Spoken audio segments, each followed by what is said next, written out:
교육청 최규진 교육감님과 양주고등학교 학생들을 이곳 세종포스트 오픈 스튜디오에 모셨습니다. 스승의 날을 앞두고 교육감님과 학생들이 소통할 수 있는 자리를 마련했는데요. 먼저 교육감님 인사 부탁드리겠습니다. 안녕하세요. 반갑습니다. 이쁜 학생들 보니까 막 떨려요. 스승의 날이니까 살살 잘해주세요. 네, 감사합니다.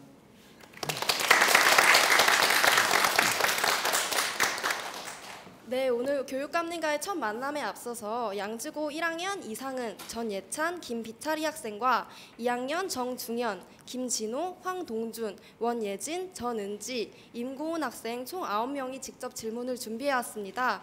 진로와 입시 고민부터 세종시의 교육 제도까지 다양한 주제를 가지고 자유롭게 이야기 나눠보겠습니다. 가장 먼저 어떤 학생이 질문해볼까요? 양지고 2학년 임고은입니다. 이번 5월 15일이 스승의 날이었는데 특별히 교육감님께서 기억에 남는 스승님이 있으신가요? 여러 선생님들이 계셨죠. 기억나는 분들이 여러 분 계신데 그중에 저희 중학교 때 생물 선생님 계셨어요. 김성한이라는 성함을 가진. 근데 그 선생님은 처음엔 학생들한테 별로 인기가 없었어요. 좀 후줄그레하고 양복에 이렇게 줄도 잘 안 서 있고 좀 가난해 보이시기도 하고 뭐 그랬었어요. 근데 어떤 잘못이 있어도 교실에서 혼내는 법이 없었습니다. 저도 이제 언젠가 뭔가 잘못을 해가지고 내가 잘못한 건 뭔지 잘 기억이 안 나. 근데 어쨌든 뭔가 굉장히 잘못을 했는데 선생님이 나를 부르더니 수업 끝나고 같이 가자고 하셔요. 다른 친구들도 늘 그렇게 했습니다. 가자고 하시더니 옛날에 선생님들 이렇게 밤에 학교 지키느라고 주무시는 돌아가면서 숙직실이라는 게 있었는데 숙직실로 데리고 가시더니 내가 무엇을 잘못했는지를 쭉 말씀을 하시고 종아리를 걷어라 이러시더니 네가 잘못한 것은 선생님 내가 잘못 가르쳤기 때문에 그렇지. 그러면서 내 종아리를 걷은 채로 내 손을 꼭 붙잡고 당신 종아리를 걷고 매를 당신 종아리를 때리셨어요. 그때는 차라리 나를 때리지. 이건 너무 잔인해. 막 이런 생각이 들었는데 두고두고 왜 그러셨을까? 정말 그건 선생님이 우리 잘못했을 때 너 잘못했으니까 맞아 하고 때리는 어떤 매보다 오래 마음에 이렇게 남고 그 선생님이 당신의 동아리를 때리는 그 마음이 정말 우리 아이들을 진정으로 사랑하는 마음이셨겠다 싶어서 그 선생님이 오래오래 기억이 되더라고요.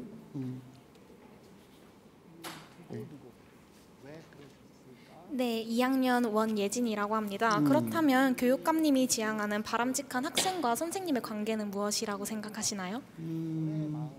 어쨌든 학교는 학생들을 위해서 있는 데잖아요.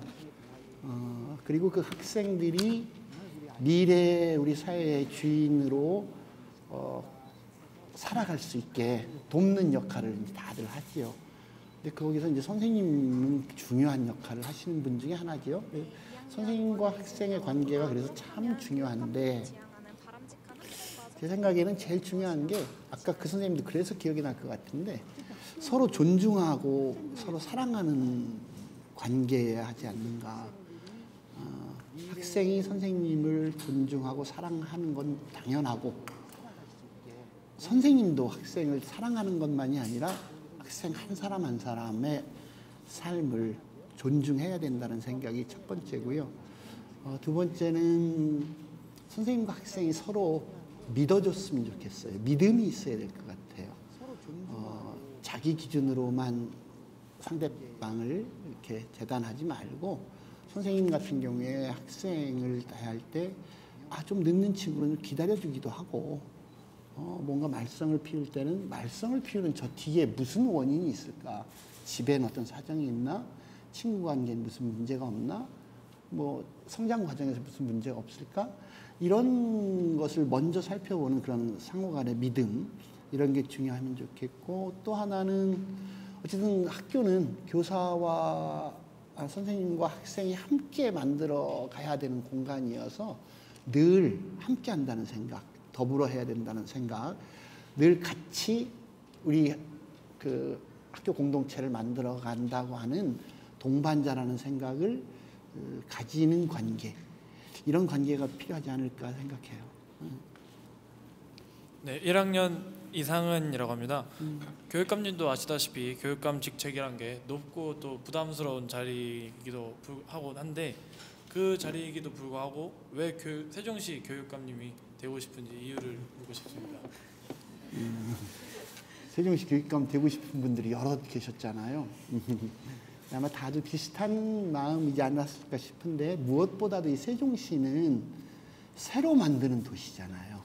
새롭게 시작하는 도시. 더군다나 그냥 일반 혁신도시나 이런 도시하고 달리 21세기에 온갖 어려움을 겪고 세계의 10위권의 그 문화와 경제, 정치 여러 분야에서 선진국 대열에 올라간 대한민국이 전 세계를 상대로 내놓는 야심찬 도시란 말이죠. 그래서 이 도시에 맞는 새로운 교육이 필요하지 않겠어요. 새로운 학교. 그 기존에 있었던 학교 중에 좋은 전통, 대한민국 교육이 가져왔었던 좋은 건 따라야 되지만 혹시 그동안 대한민국 교육에서 바뀌어야 될 것을 못 바꾸고 있는 게 또 없지 않아 있다면 그런 것이 없는 새로운 학교, 그야말로 선생님은 가르치고 배우는 일에만 집중할 수 있는 그런 학교, 우리 학생들이 공부 잘하는 소수가 아니라 전체가 다 정말 소중하게 대접받으면서 행복한 학교, 그런 학교를 만들고 싶었던 거죠. 그래서 저희가 세종시 그 교육의 비전을 새로운 학교, 행복한 아이들 이렇게 세웠잖아요. 그거 하고 싶어서 정말 지금까지 보지 못한 바람직한 새로운 학교, 그 속에서 우리 아이들이 모두가 행복한 학교를 꼭 한번 해보고 싶은 생각에 교육감이 됐어요. 열심히 하고 있는데 잘 하고 있는지 모르겠어요. 네, 저는 2학년 전은지 학생인데요. 저는 미술대학 진학을 희망하고 있습니다. 그런데 양지고등학교가 인문계 고등학교다 보니 다른 예고에 비해서 정보나 그런 것들이 많이 좀 부족한 실정이에요. 그래서 이런 문제를 어떻게 해결할 수 있을지, 또 저희가 만약에 학생들끼리 그 미술부 동아리 연합회를 조직해서 그 함께 한다면 그거를 교육청에서 지원해 줄 수 있으신지 궁금합니다. 예. 그 참고로 우리 딸도 일반계 고등학교 나와서 음악을 하고 있어요. 지금 독일에 가서 극장에서 이렇게 독일에 유학을 끝내고 거기 취업이 돼서 극장에서 이제 피아노를 치면서 일하다가 최근 들어서는 그 바이마르라고 하는 작은 도시인데 바이마르에 있는 대학에서 교수 역할도 하면서 이렇게 일을 하고 있거든요. 일반계 고등학교에서도 일반계 고등학교를 진학했지만 가보니까 나는 이게 과학 고등학교를 안 갔지만 난 과학에 관심이 있기도 하고 예술에 관심이 있기도 하고 이런 학생들이 꽤 있을 거예요.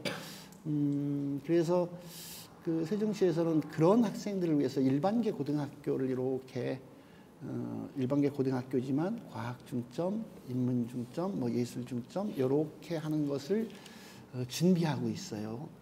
그렇게 학교도 있거든요. 그런데 지금은 우리 전은지 학생처럼 지금은 일단은 이제 그 준비가 아직 덜 된 상태니까 이런 학생들을 위해서 대학 진학을 위한 다양한 정보를 최대한 우리 학생들에게 친절하게 알려주기 위해서 여러 가지 노력을 하고 있는데 그 가운데 하나가 올해만 해도 그 서울과 이 인근에 우리 학생들이 많이 가는 국립대학을 중심으로 해서 19개 대학이 12차례에 걸쳐서 대학 입시 설명회를 아주 구체적으로 하고 있습니다. 지금 진행 중이에요. 지금 4차례나 했습니다. 21일 날도 또 하고 쭉 그렇게 하고 있어요. 그런 게 있고 그다음에 우리 교육청 1층에 대학 진학 지원 센터라는 걸 만들어서 운영하고 있어요. 거기서 이제 학생들이 원하는 대학별로 학과별로 어떻게 그 대학을 가는 것이 준비할 건 무엇고 어떤 게 필요한 게 하는 거에 대해서 상담을 하고 있습니다. 그래서 그 상담을 주중에는 학생이 끝난 뒤에 6시부터 밤 10시까지, 그다음에 주말이나 그 휴일에는 오후 2시부터 저녁 8시까지 이렇게 운영하고 있습니다.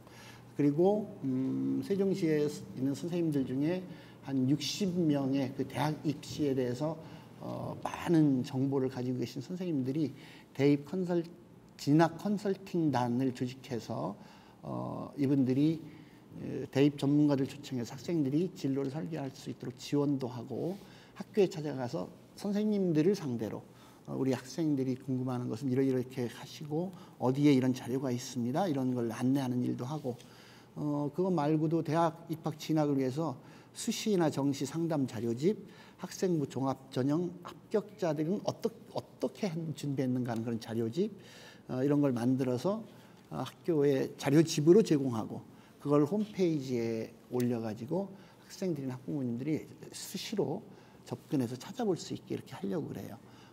그건 바로 될 거고요. 그다음에 저희는 그 학생들의 연합 동아리 활동을 적극 권장하고 있습니다. 그래서 미술을 하고자 하는 학생들이 그런 동아리를 한다면 선생님들 가운데서 또 그런 동아리를 또 봉사 차원에서 이끌어 주시면서 함께 지도하실 선생님들 좀 모시고 이렇게 해서 적극적으로 지원하겠습니다. 예. 양지고 2학년 황동진입니다. 교육감님께서 가장 좋아하시는 분야나 교과 과목은 무엇이고 그 교과 과목을 잘 할 수 있는 방법을 알려주실 수 있습니까? 내가 원래 국어 선생님 출신이에요. 국어를 좋아하죠, 당연히. 좋으니까 국어과를 했을 테고. 근데 국어를 잘하는 방법은 뭐 너무나 고전적인 방법이죠. 책을 많이 읽는 것. 그 다음에 또 하나 중요한 게 다른 사람의 이야기를 잘 듣는 거. 이게 원래 국어 공부는 말하기, 듣기, 읽기, 쓰기인데요. 사실은 듣기, 말하기, 읽기, 쓰기인 것 같아요. 다른 사람의 이야기를 잘 듣고 상대방의 이야기의 중심이 무엇인지, 어떤 내용을 하는지, 어떤 마음 상태에서 이야기를 하고 있는지를 살피고 파악할 수 있는 능력이 훨씬 중요해요. 그리고 거기에 알맞는 대답을 찾아서 말하는 게 두 번째고요. 그다음에 많은 책을 읽는 것은 단순 지식이 아니라 우리를 보이지 않게 이렇게 성장시켜주는 가장 좋은 것이 아닌가 싶어요. 실제로 국어 성적이 좋은 친구들은 대체적으로 책을 많이 읽는 친구들입니다. 네. 네. 안녕하세요. 양지고등학교 2학년 김진호라고 합니다. 저희 현재 우리나라 교육 제도에 대한 평가 중에 학생들의 창의성과 개성을 죽이는 교육이다라는 평가가 있습니다. 또한 OECD 통계 같은 것을 보면 청소년 자살률은 늘 최상위, 행복 지수는 늘 최하위로 나타나고 있는데요. 이러한 평가 지수들을 볼 때 우리나라 교육 효율이나 성과는 어찌됐든 간에 교육 환경이 학생들에게 부정적인 영향을 끼치고 있다는 것만은 사실인 것 같은데요. 혹시 교육감님께서 우리나라 교육제도 중에서 개선하고 싶은 제도나 아니면 추진하고 싶은 제도가 있으신지? 맞습니다. 미안해요. 사실이죠.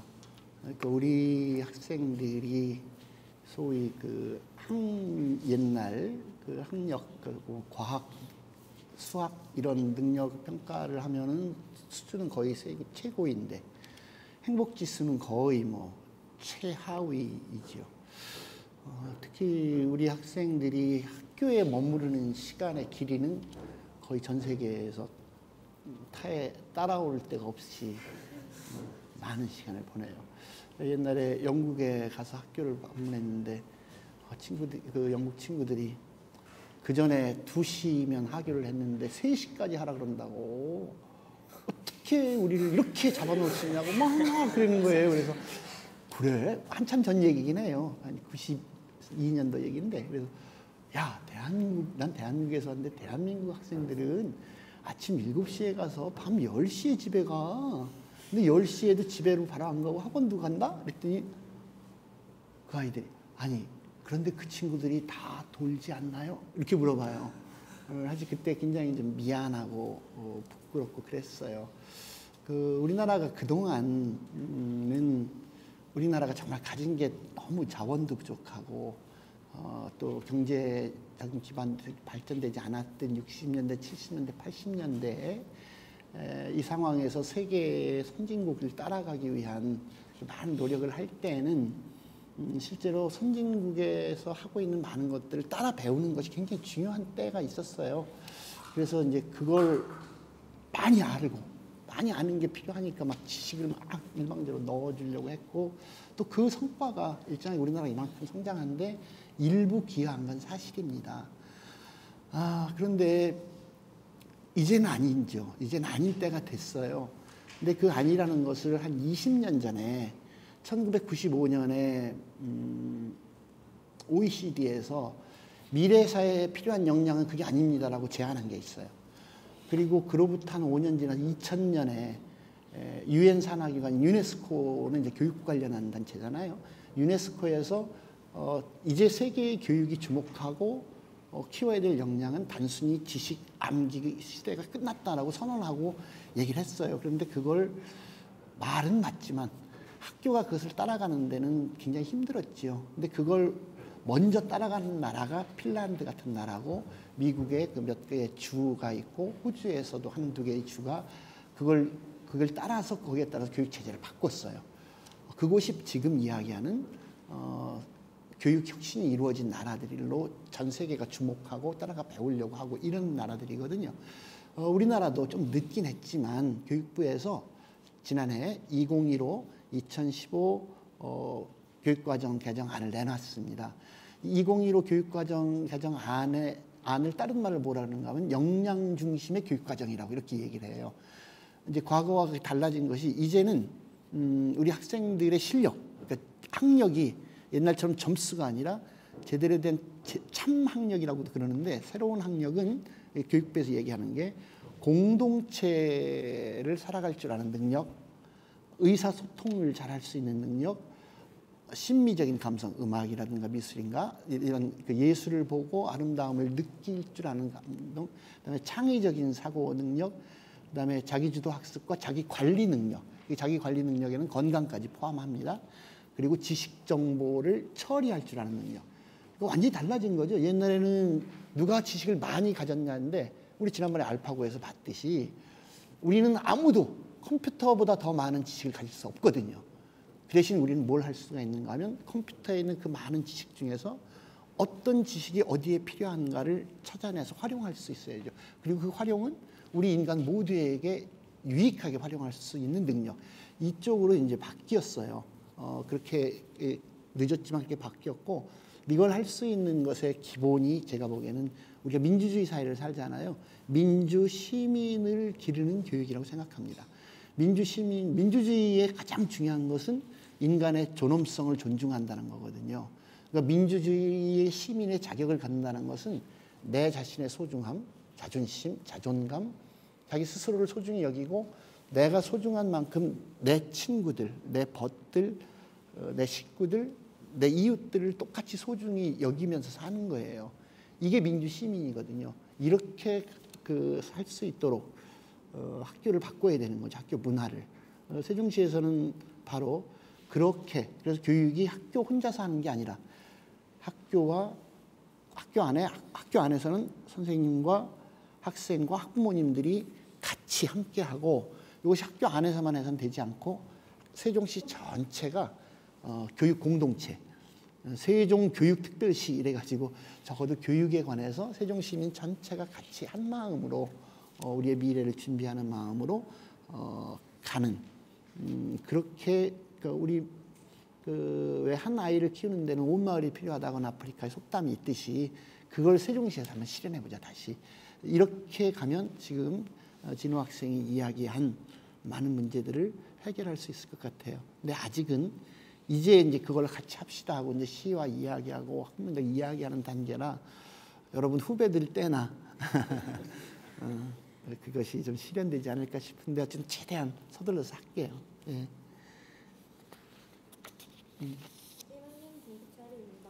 교육감님께서 생각하시는 세종시 교육의 문제점은 무엇이고 그 문제에 대한 해결방안이 무엇인지 궁금해요.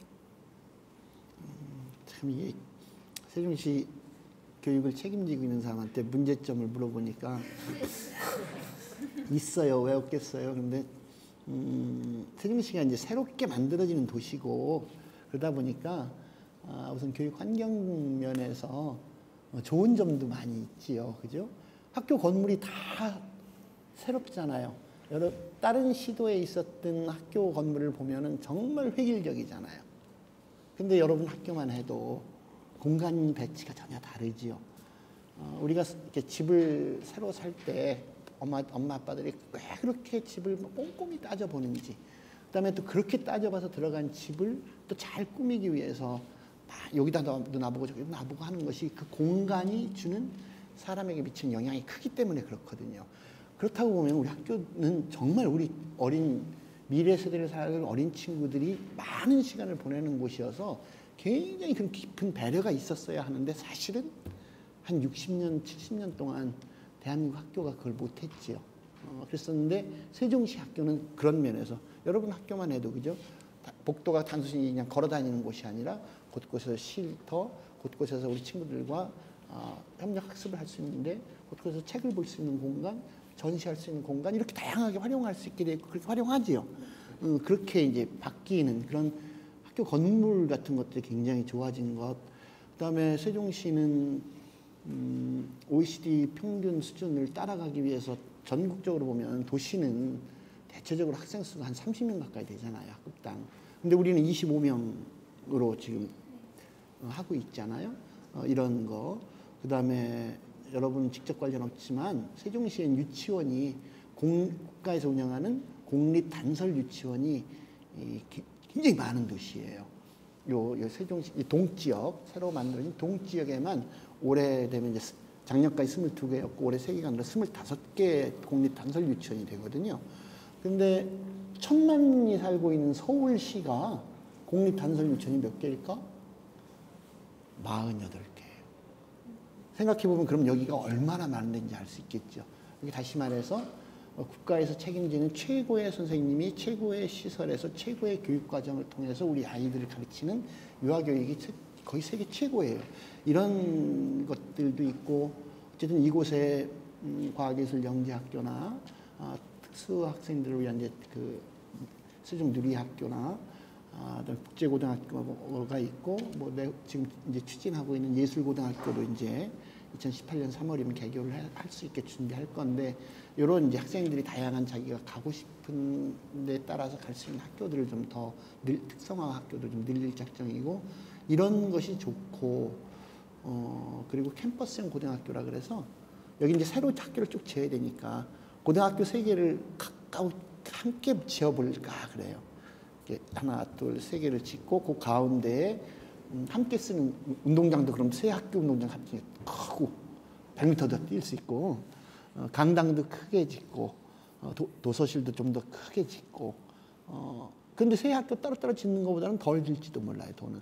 그리고 이 새 학교는 아까 말씀드린 것처럼 일반 고등학교지만 여기는 인문 중점, 여기는 과학 중점, 여기는 예술 진로 중점 학교로 운영을 해서 이 학교에 있지만 난 여기 가서 수업을 할 수 있어 이렇게 뭐 기본은 두고 이제 뭐 금요일 한다거나 뭐 이렇게 운영하는 학교를 준비할 수 있는 등 이것이 이제 세종시에 준비하고 있는 세종시니까 가능한 자랑거리예요.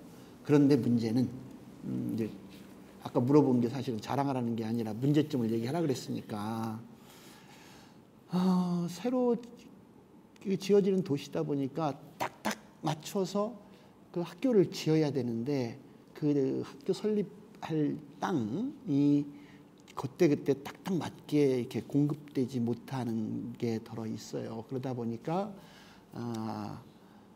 원래 세종시는 처음 출발할 때 모든 학교를 한 학년당 8학급, 그다음에 초등학교는 한 학년당 4학급. 그래서 모든 학교가 24학급. 매 학교를 지으려고 그렇게 짓기를 했었어요. 그런데 의외로 여기가 아까 얘기했죠. 유아교육이나 이게 초등학교나 뭐 스마트 교육 이런 게 막 잘 되고 하니까 의외로 그 젊은 학생들이 많은 가정들이 여기로 많이 이사를 오셨잖아요. 근데 학교는 원래 그렇게 많을 줄 모르고 지었거든요. 그러다 보니까 할 수 없이 어떻게 땅은 더 없고 그래서 원래 24학급 지어야 될 땅에 48학급 이렇게 지었잖아요. 그러니까 어떻게 너무 큰 과대 학교가 돼버리고 그렇게 지었는데도 여기 아름동이나 도담동이나 이런 데는 그렇게 지어도 부족해. 그래서 막 학급당 25명을 못 지키는 학교가 생겼어요. 그런 게 좀 안타까운 일이고 또 하나는 아직은 여기가 2030년까지 계속 공사를 해야 되다 보니까 공사 현장이 많아서 늘 안전 문제가 신경 쓰이고 공사가 진행되기 완성된 도시가 아니니까 시청에서도 교통, 통학 이런 것을 완벽하게 아직 갖추기 어렵잖아요. 그래서 우리 학생들이 조금만 집에서 좀 멀리 학교를 가게 되면 고등학생들은 그런 경우가 많은데 통학에 많은 불편을 겪기도 하고 이런 것이 이제 저희가 지금 세종시의 큰 문제점이긴 해요. 그래서 그걸 어떻게든지 과대 학교도 좀 없애고 학생들이 고르게 좀 갈 수 있도록 학교를 좀 특화시키기도 하고 공사 진행 중이지만 그래도 적어도 통학에 지장이 없도록 준비하고 하는 일들을 더 열심히 하긴 하겠습니다. 근데 어쨌든 불편함이 있는 건 사실입니다. 그건 좀 미안합니다. 네. 양지고 2학년 정중현입니다. 예전보다 세종시의 교육 수준이 많이 올라갔다고 저희는 볼 수 있는 것 같은데요. 혹시 그것에 대해서 교육감님은 어떻게 생각하시는지 또 교육청에서 지금 저희 고등학생들의 대학 입시를 위해 어떤 정책을 계획하고 계시는지 혹시 말씀해 주실 수 있겠습니까? 그러니까 아까 우리 물어봤을 때 잠깐 그 대학 진학 관련해서 얘기를 했던 것 같은데 어쨌든 뭐 세종시에 정말 다른 도시, 다른 시도는 인구가 준다 그러는데 여기는 막 계속 인구가 대한민국 1위로 늘어나고 있잖아요. 여기 이거에 특히 또 젊은 분들이 많이 오는 것은 세종시가 그 최첨단의 교수학습 기자재 시스템이 딱 다 갖춰져 있잖아요, 그죠? 그리고 이제 학교가 새로워지고 또 거기에 계신 선생님들이 대한민국 선생님 다 좋지만 특히 세종시의 임용고사를 보면 세종시는 점수가 꽤 높아야 올 수 있거든요. 그러니까 훨씬 더 이제 실력 있고 열정 있는 선생님들이 많이 계시고 이러다 보니까 이제 많이들 오시고 그러다 보니까 학력이 조금씩 이제 나아지는 거죠. 이제 사실은 세종시 출발하고 나서 이제 3년 됐기 때문에 세종시, 그러니까 그 전에 연기군 시절의 학생들의 성적이었지 세종시 학생의 성적이나 학력 이런 걸 측정하기는 사실 아직 일러요. 여기 지금 2학년이 졸업하는 1년쯤 뒤쯤에 가야 이제 세종시 학력 얘기가 나올 텐데 이제 다른 지표를 봐도 우리 학생들의 활동이나 성적이 많이 좋아지고 있습니다. 이건 참 다행이고요. 그래서 우리 이 학생들이 열심히 한 만큼 자기가 가고 싶은 대학 그리고 가서 이 학생들이 우리 중고등학교에서 길러준 그것보다 더 많이 그가 가지고 있는 재질을 잘 더 길러서 이 꿈을 이룰 수 있도록 도와줄 수 있는 대학이 좋은 대학 아니겠습니까? 소위 명문대학보다 나는 우리 학생들이 좋은 대학에 갔으면 좋겠어요. 여러분들이 하고 싶은 일을 잘할 수 있게 도와줄 대학. 그래서 그 좋은 대학에 갈 수 있도록 하기 위해서 아까 얘기했지만 이제 그 대입 설명회 같은 것들 이제 꾸준히 하고요. 한국 대학교육협의회라는 게 있거든요. 거기서 대학 입시 이걸 총괄하시기 때문에 그 단체와 세종시 교육청의 MOU 같은 걸 맺어서 같이 협약을 체결해서 우리 학생들을 위해서 하고 수시로 그 아까 얘기한 것처럼 그럼 대입 설명회 꾸준히 할 거고 여름방학 때 가능하면은 그 주요 대학이 함께 와가지고 각 대학이 쭉 있으면 학생들이 내가 가고 싶은 곳에 가서 상담도 받아보고 할 수 있는 그런 박람회 같은 것들도 어쨌든 좀 기획을 해보려고 하기도 하고 그렇습니다. 그리고 아까 말씀드린 것처럼 우리 지역이 참 선생님들이 훌륭하긴 하신데 젊은 선생님들이 많아서 요즘 대학 입시는 수시 학생 종합기록부에 따라서 이렇게 입시를 가는 게 70%가 넘잖아요. 그러다 보니까 한 사람 한 사람에 맞춘 입시 지도를 해야 되는데 경험이 있는 분이 좀 적어서 약간 불안해하시기 때문에 그분들이 그런 준비를 충분히 갖출 수 있도록 아까 말씀드린 것처럼 경험이 풍부하고 전문적인 지식이 있는 분 60명 정도가 대입 지원단을 구성해서 다니면서 이제 그런 활동도 하고 계시고요. 그래서 그분들이 정말 열심히 준비하셨어요. 그래서 아까 말씀드린 상담 자료집, 학생부 기재 사례집, 그러니까 똑같은 말도 정말 아다르고 고다르고 그러잖아요. 근데 정말 우리 학생들에게 딱 맞게 그걸 그대로 베끼라는 게 아니라 그 학생의 특징을, 그 당의 활동을 정말 잘 기록해서 왜 그 수능 뭐 몇 등급보다 훨씬 낮은 등급을 받은 친구가 대학에 합격하고 이런 경우 사례들이 꽤 있어요. 근데 그 경우는 왜 그렇게 됐을까? 그런 사례집 같은 것도 저희들이 만들어서 배치할 거고요. 아까 말씀드린 것처럼 상담센터나 전화 상담, 방문 상담 같은 걸 할 수 있도록 이렇게 하도록 하겠습니다.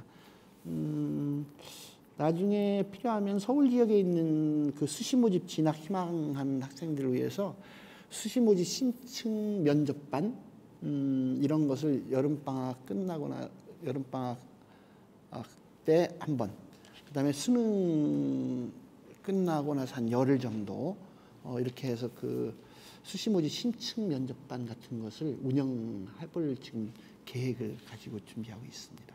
네.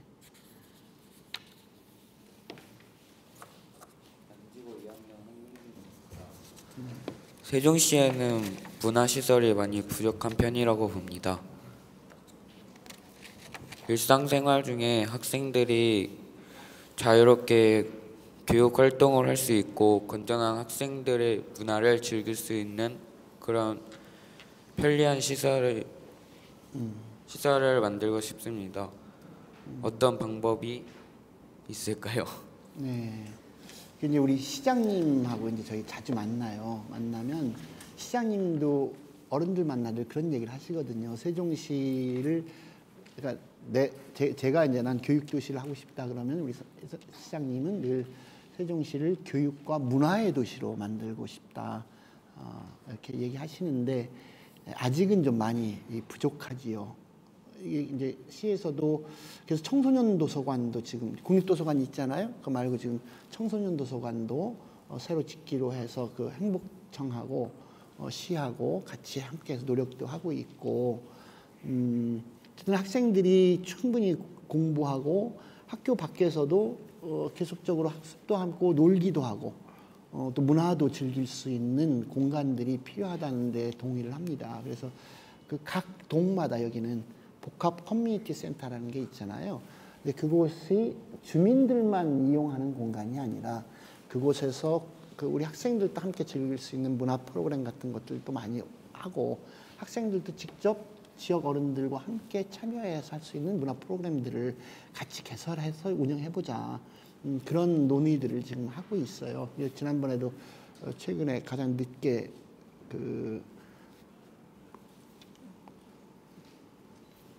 그 주민회관이 건립된 데 가서 내가 그 얘기를 했는데 이 시설이 어르신들도 정말 많이 활용하지만 우리 학생들이 함께 사용할 수 있는 프로그램을 좀 같이 많이 만들어 봤으면 좋겠습니다. 그래서 그런 공간을 만들게 노력할 테고요.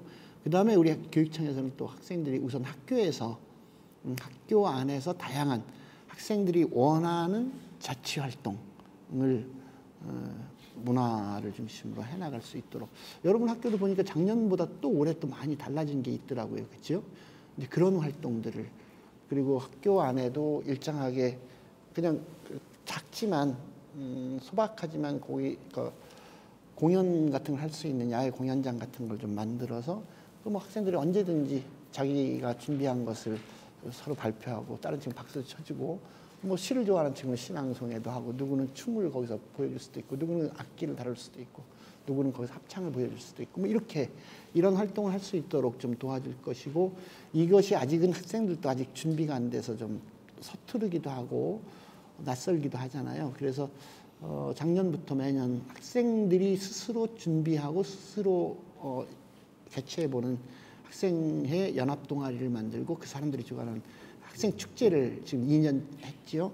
그래서 이제 올해도 그걸 또 학생들이 준비하게 하고 그래서 그 학생회 연합 활동에서 뭐 예산도 많지는 않지만 1,000만 원인가 이렇게 좀 지원해서 그 돈은 그냥 학생들이 알아서 쓸 수 있게 하고 또 세종학생축제 그 축제 비용은 따로 또 2천만 원 이렇게 책정을 해서 그 돈 안에서 학생들이 다양한 것을 준비할 수 있게 이렇게 도와주고, 어쨌든 학생들이 또 방학 때라도 학교 시설이 방학 때라 문 닫아 놓을 게 아니라 방학 중에도 학교 안에서 자유롭게 공부도 하고 다양한 동아리 활동을 할 수 있게 공간을 확보할 수 있게 교장 선생님들하고 꾸준히 상의하고 그렇게 안내할 작정입니다. 예.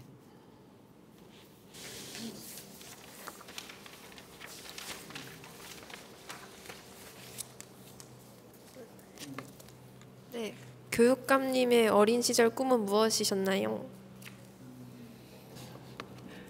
여러 가지 있었던 것 같아요. 근데 그런 여러 가지 있었는데 그 중에 하나가 선생님도 있었어요. 제가 이제 그러니까 나는 한국 전쟁 끝날 때쯤 태어났거든요. 그러니까 1950년대 초반에. 그래서 그 우리나라가 어려울 때 정말 가난한 시골에서 학교를 다녔기 때문에 내가 처음 학교를 가서 만난 초등학교 1학년 담임 선생님이 내가 본 첫 이상형이에요. 우리 시골에 우리 어머니를 비롯해서 우리 동네 아줌마, 누나, 고모, 이모들 다 시골에서 열심히 일하고 막 이러니까 얼굴도 새까맣고 다리도 새까맣고 목도 새까맣고 옷도 지저분하고 그런데 딱 갔는데 선생님 중에 여선생님이 한 분이 새로 오시는데 그분이 1학년 우리 담임 선생님인데 세상에 여러분처럼 생긴 거야. 얼굴도 하얗고 종아리도 하얗고 목도 하얗고 옷도 깔끔하고 아주 세련되고 거기다 목소리까지 너무 아름답고, 그래서 그 선생님하고 같이 함께 공부한 그 1년이 가장 좋은, 내가 생각하기에 제일 좋은 시절이었던 것 같아. 그러니까 선생님은 나를 어떻게 생각하든 상관없이 나는 1년을 천사랑 살고 있다라는 느낌으로, 뭐 공부는 재미없어도 혹시 뭐 숙제를 안 해서 선생님한테 혼나도 뭐 천사한테 맞는 거라면 맞아도 좋다 뭐 이런 심정. 그래서 정말 그랬던 것 같아. 그래서 그 선생님이 워낙 좋아서 그때 나도 이렇게 아이들이 다 좋아하는 시골 학교에 좋은 선생님이 되면 좋겠다 이런 생각을 하긴 했었어요. 결국 이뤘어요. 근데 그렇게 아이들이 좋아하는지는 모르겠어요. 그건. 2학년 정중연입니다. 교육 분야에 남아있는 일제 잔재나 70년대, 80년대 교육 방식이 아직까지도 존재하는데요. 이러한 현상에 대해 어떻게 생각하시는지 궁금합니다. 또 이러한 방법이 개선될 수 있거나 아니면 변화될 수 있는 방법이 혹시 있을까요? 지금 대한민국 전체가 교육이 바뀌어야 된다. 교육의 변화를 위해서 노력하고 있습니다. 실제로. 그중에 이제 주요한 부분이 하나가 문화죠. 문화의 변화인데, 우리나라가 겪은 과정을 보면 우리나라가 이제 유교 문화, 그러니까 조선 시대가 유교가 중심인 국가가 500년 지속이 됐었고, 그 문화가 아직 꽤 살아있는 상태에서 대한민국이 이어왔잖아요. 그랬는데 그 대한민국이 건국되고 난 후에 한국 전쟁을 겪기도 하고, 한국 전쟁을 겨우 이겨내고 그냥 어려운 상황에서 이제 나라를 이끌어가는 때에 어떻게 보면은 좀 비민주적인, 경제적으로는 매우 성공을 했지만 그래서 이제 군사 문화가 이렇게 중심이 되는 그런 시대를 60년대, 70년대, 80년대 한 30년을 또 겪었어요. 이제 그러다 보니까 그런 문화가 수직적인 문화, 본의적인 문화. 그러니까 일제 시대 때 선생님들은 그 전쟁 시대 때요 칼을 차고 근무를 했었습니다. 일제 시대 때. 물론 해방된 이후에 대한민국 학교에서 칼을 차고 근무하진 않았죠. 그러나 칼 대신 몽둥이를 들고 있었고 또 그건 이제 유교 전통에서 사랑하는 애는 매를 뭐 그렇죠. 그런 얘기 있잖아요. 미운 자식 떡 하나 더 주고 사랑하는 아이에는 매를 한 대 더 준다. 이것이 이제 교육의 아주 좋은 방편으로 생각을 했고 또 선생님이 선생님 일을 하게 됐다. 선생님 발령을 받았다. 그러면 그걸 그때는 옛날에 어떻게 표현했는가 하면 교편을 잡는다 그랬어요. 교편의 편자가 회초리 편자입니다. 가죽으로 만든 회초리가 편이거든요. 그러니까 그래서 유교적인 전통에서는 아이들은 때려서라도 가르쳐야 된다고 생각을 했었던 전통이 있었습니다. 그런 게 일상에 남아 있었죠. 그런데 인류가 쭉 진화해 오면서 어린이나 여성은 제대로 세상의 주인으로 대접을 못 받다가 여성의 권위가 신장돼서 여성도 투표할 수 있게 됐듯이 어린이도 옛날에 어린애 취급만 하다가 어린 사람 인격체로 대접을 받게 된 게 어린이날이 그렇잖아요. 근데 이렇게 이제 이게 변화되면서 어린이는 꽃으로도 때리지 마라. 는 말이 이제 보편화되는 시대가 됐잖아요. 옛날에는 부모들이 자식을 내 아이를 내가 책임져야 될 아이라고 생각을 했었어요. 근데 이제 그렇지 않다. 어린 아이도 내 자식이라 하더라도 그 아이는 정말 지구별까지 찾아온 나의 소중한 삶의 길동무이고 그 아이가 5살이든 7살이든 9살이든 9살 내 인생 완성된 인격체로 봐야 된다. 그때 소중한 생명체로 봐야 된다. 그리고 이 아이의 생명의 주인은 이 아이이다. 이게 이제 보편적인 인권이지요. 이렇게 이제 사회가 바뀌어 가고 있어요. 그래서 이제 그런 가운데서도 또 역할은 또 다른 거니까 부모와 자식 사이처럼 아까 처음 얘기한 선생님과 학생 사이에도 그런 인권은 서로 존중이 되는 가운데서도 또 서로 협력과 이해와 사랑이 또 필요한 거긴 한데요. 그래서 이제 학생의 인권이 존중되는 것은 매우 소중합니다. 그렇게 문화가 이제 바뀌어야 되는 거고요. 그래서 그 학교에서 아까 처음에 말씀드렸던 것이 학생과 교사와 학부모님들이 서로 협력하면서 서로 존중하는 공동체를 만드는 게 답이에요. 학생 인권만 강조할 수도 없고 학생 인권은 강조해야 합니다. 그러나 학생 인권 소중하고 선생님들의 인권도 똑같이 존중돼야 되고 학부모님들의 교육을 받을 권리도 똑같이 보장이 되는 이게 공동에 협력하는 공동체 이것이 돼야 되는데 이젠 초기 단계에서 지금은 많은 부모님들이 깨어있고 많이 바뀌곤 있는데 전체적으로 아직 시작 단계라 많은 우여곡절도 있고 그런데 기본적으로 그런 방향으로 가려고 하고 그것이 바로 민주주의 교육이라고 생각해요. 아까도 말씀드렸듯이 그래서 참여하는 민주 시민 교육을 세종시에서는 중심에 놓고 그걸 통해서 모든 아이들이 행복한 새로운 학교 그게 이제 우리가 쭉 잡고 가고 있는 방향인 거죠. 네. 1학년 이상은인데요. 대한민국 자살률이 높은 이유가 무엇이라고 생각하시는지 궁금합니다. 그러니까 그 통계 그렇죠. 우리나라가 특히 청소년 자살률이 다른 나라에 비해서 높은 건 정말 미안하고 안타까운 일이에요. 이건 아마 사회 전체가 책임져야 될 문제일 거예요. 우리 학교에서 가끔 저는 그 말을 정말 싫어하는데 문제아라는 말을 저는 안 써요. 옳지 않다고 봐요. 세상에 문제아는 없다. 문제 가정이 있거나 문제 사회가 있을 뿐이다 이렇게 생각하는데 어쨌든 학생들 자살한 학생들의 원인을 이렇게 분석해서 발표한 2009년부터 2014년까지 5년간 자살한 학생들을 통계는 교육부 자료를 보니까 학생 자살의 원인 중에 제일 첫 번째가 가정 불화더라고요. 부모님 간의 불화 혹은 부모님과 자식 간의 불화 어쨌든 가정 불화가 거의 36% 정도 된대요. 그 다음에 이제 학생이 겪고 있는 우울증, 우울한 성향 이런 게 한 19% 된다 그래요. 그리고 세 번째가 이제 성적 비관이 한 11% 된다 그러거든요. 근데 제가 생각하기에는 그 두 가지 우울 성향 18%하고 성적 비관 11% 합치면 한 29%, 30% 되잖아요. 우울 성향을 가지는데 성적의 비관의 영향이 꽤 있었지 않았을까 하는 생각을 한다면 여러 가지 사회적 관계가 말고 학교가 책임져야 될 문제는 바로 그 지점이라고 생각을 합니다. 너무 과도한 대학 입시 중심으로 학교 교육이 진행돼 왔던 것, 그다음에 그 입시를 전제로 하다 보니까 과도하게 경쟁을 끝없이 강조하다 보니까 옛날에는 학교에 고3 교실에 네가 좋을 때 친구는 공부한다.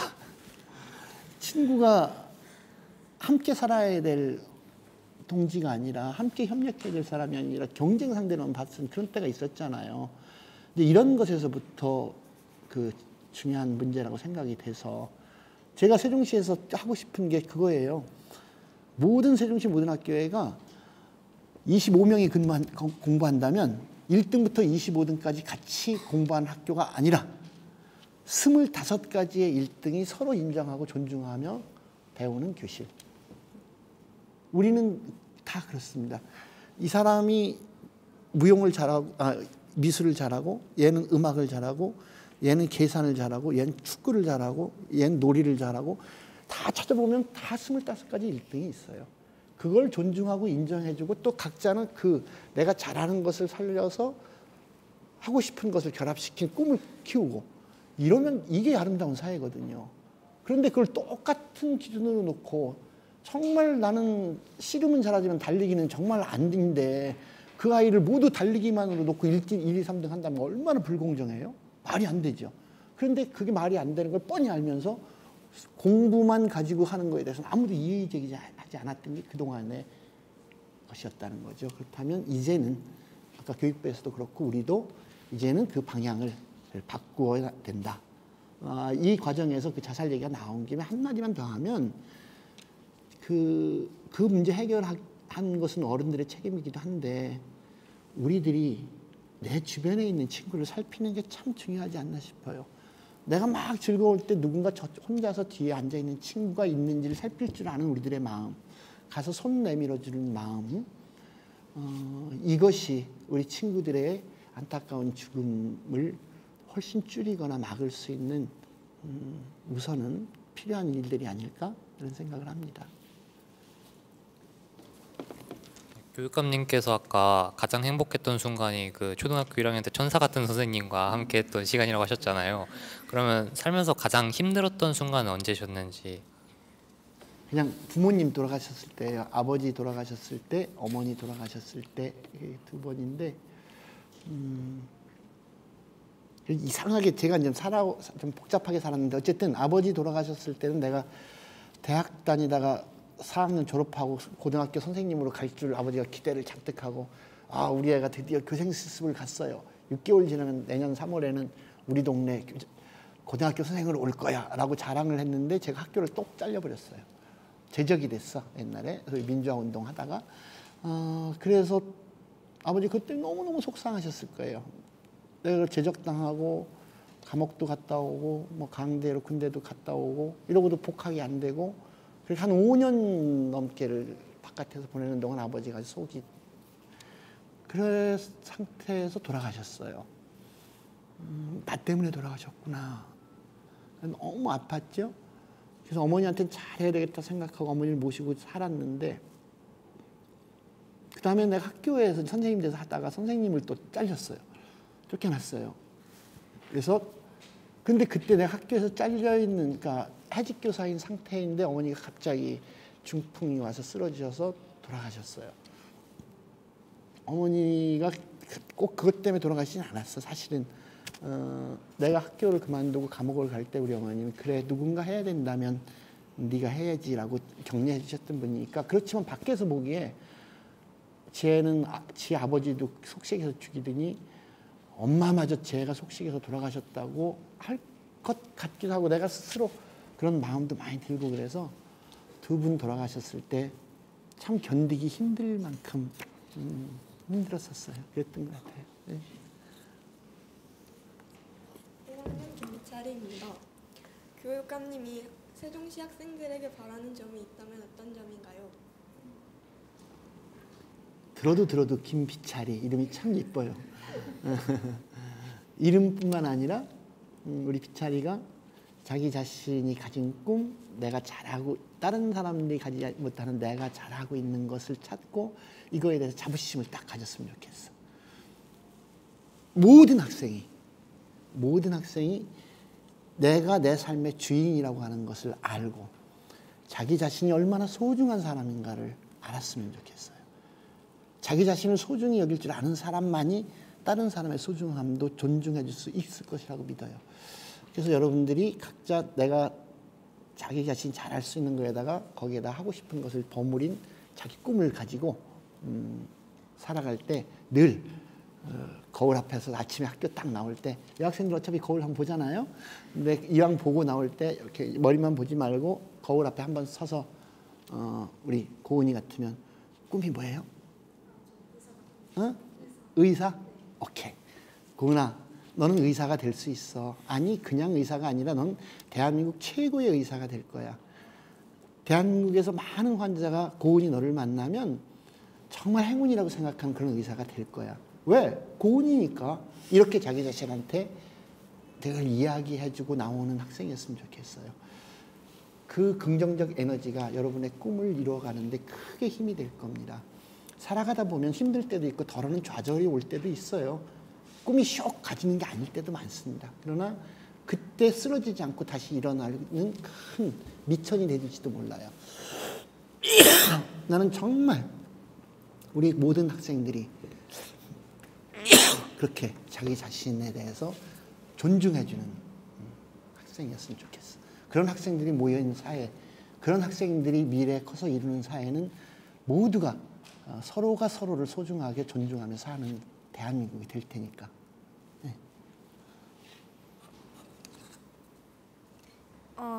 2학년 임고은입니다. 네, 말씀 감사한데 저 요즘 청소년들이 자신만의 꿈이 아니라 부모님의 꿈을 따라서 이렇게 공부하는 경향이 많은데요.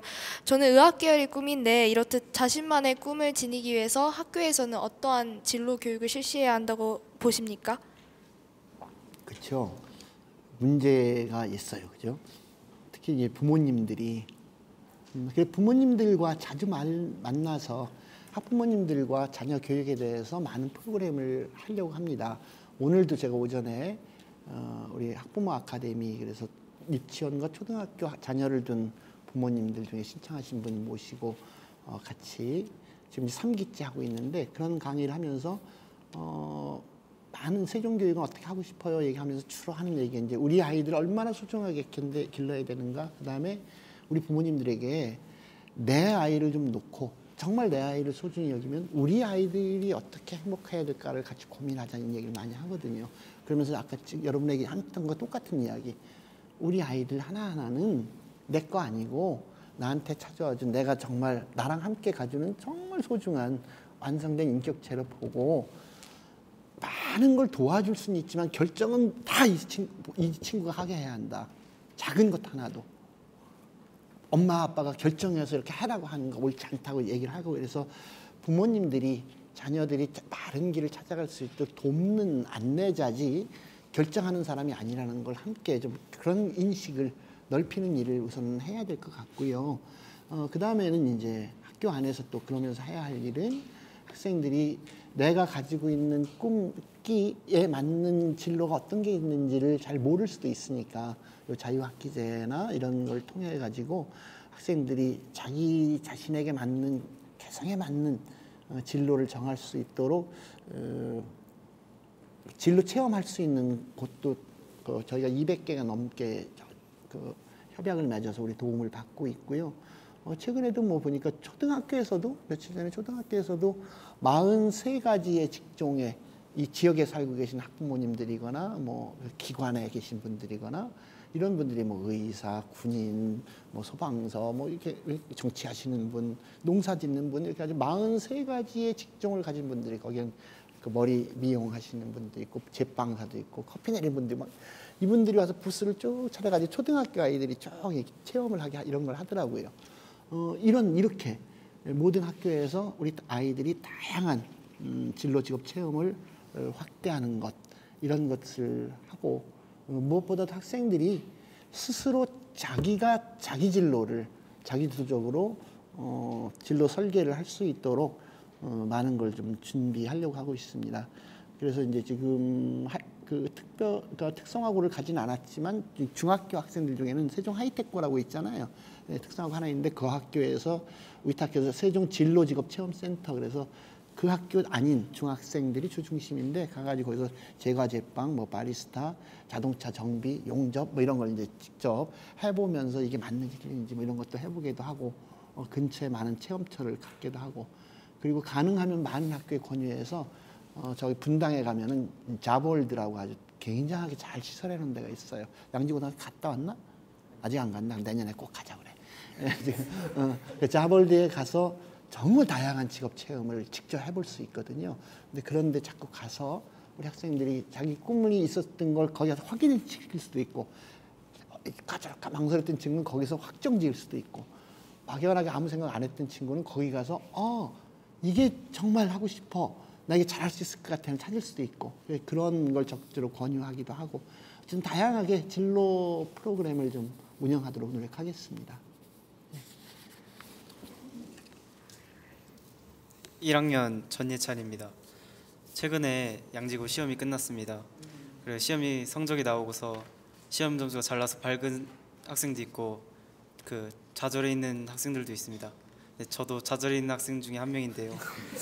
그런 양지고 학생들을 위해 조언 한 말씀 부탁드립니다.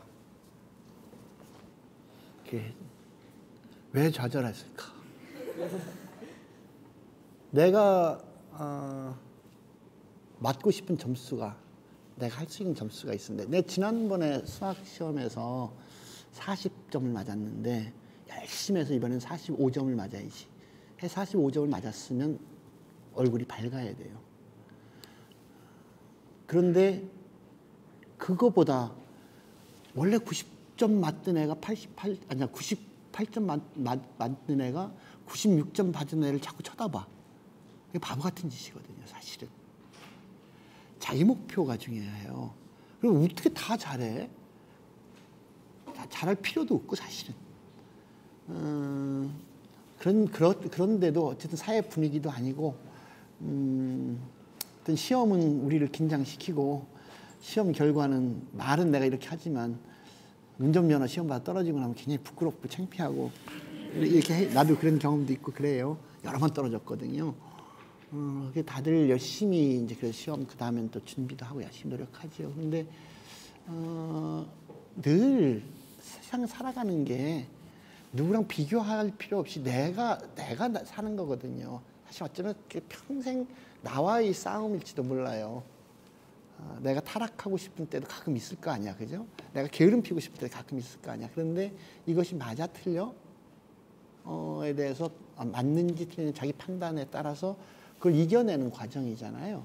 시험도 그렇게 보면 좋겠다 싶어요. 시험도 내 처지에서 내 목표를 설정하고 거기에 도달하면 환호하면 돼. 남들이 뭐라고 하면 뭔 상관 있어. 그렇게 내가 진보하는 거지. 그러면 되는, 그렇게 나아가는 거야. 나는 지금 여기서 출발하고 수학을 40점 만들어서 출발하는 친구도 있고 저 친구는 8점에 출발하는 거지 뭐. 근데 이거 가지고 속상해할 것도 없고 여기서 그냥 꾸준히 가봐. 가서 이 세상 살아가는데 아무 지장이 없는 점수가 7점이면 7점까지 가면 끝이야. 거기 더 잘하는 친구를 박수 쳐줄 필요는 있지만 내가 굳이 나도 거기까지 갈 이유는 없다고. 그렇게 생각하고 또 우리 선생님들이 학생들에게 그렇게 좀 격려해 줬으면 좋겠어요. 그리고 어쨌든 그래도 그러면 그때는 좀 자기가 즐기는 막 음악을 듣거나 친구들하고 막 땀 흘려서 운동을 하거나 자기가 좋아하는 취미 생활 활동 같은 걸 하면서 그 스트레스를 날리는 것이 현명하지 않을까 싶습니다. 질문과 답변이 모두 끝났습니다. 양지고 학생들이 다양한 질문을 준비한 덕분에 교육감님께서 좋은 말씀 많이 해주셨는데요. 양지고 학생들에게 오늘 어떤 시간이었을까요? 짧은 소감 한번 들어보겠습니다. 네, 오늘 스승의 날을 맞이해서 교육감님과 이렇게 가까이에서 이야기할 수 있어서 정말 좋았고요. 제가 교육감님이 하신 말씀 중에 특히 기억에 남는 게 그 생물 선생님 이야기와 그 막바지에 말씀하신 25명의 1등이라는 이야기가 정말 가슴에 와닿았습니다. 그 교육감님 이야기를 통해서 친구와의 관계에 대한 저의 생각 또한 바뀔 수 있을 거라고 생각하고요. 앞으로도 이런 학생들과의 만남을 통해서 좀 더 학생들에게 친근한 이미지를 가질 수 있는 그런 교육감님이 되주셨으면 좋겠습니다. 오늘 정말 좋은 그렇게 얘기해서 시간이었습니다. 고마워요.